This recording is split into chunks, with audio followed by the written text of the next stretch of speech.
جان برادرم بگو که خونه در مهمون اومده. تا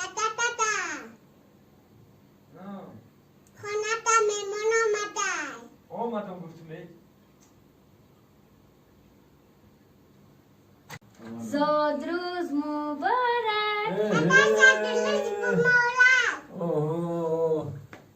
رحمت تاجونی ما ای رحمت کی در نگیرنده بفکرم کو خیلی با وجود بمونی نگرم یک شما دیما چو سوستی خیلی جدیم کرد دستان به شما شما دیم یمونو شما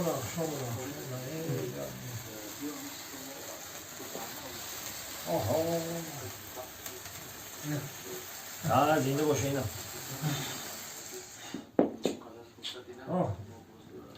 شما دارم بگیر اینا بیا بگی چی میکنی بیا بگی بسم الله کنی کو ما با فاکم بودیم بیا دادا اون نجاک من بخلا. چی داری ذکر کنم بگم داری طور داشت کنیم کفته در لگنچم نه سومه جون اون جا بود تا من دارم اینجا بشینم پس دو جا بسم الله الرحمن الرحیم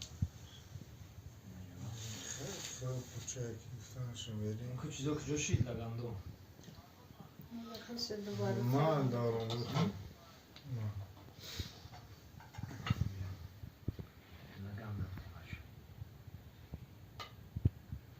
مخبیه راحتش این کار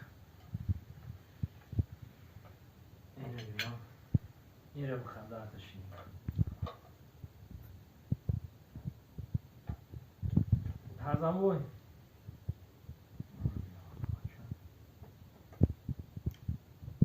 تبدیل دارم تبدیل تبدیل نکمه میرم ما رژیم میجون سیونه سویه خیلی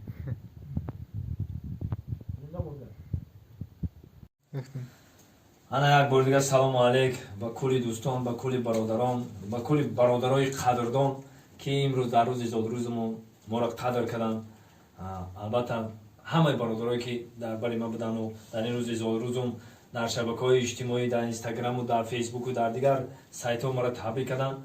من همه شما را هزار رحمت میگم با برادرایی هستن که قدردانی میکنن روز دیگه این زاد روزم ای دیگه زاد روزم به نهایت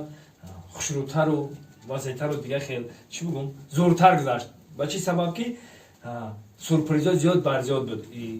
این زاد روزم همه شما رو برادران قدردان هزار رحمت میگم سربلند باشید در کجای باشید نباشید خداوند نگهبانتان باشه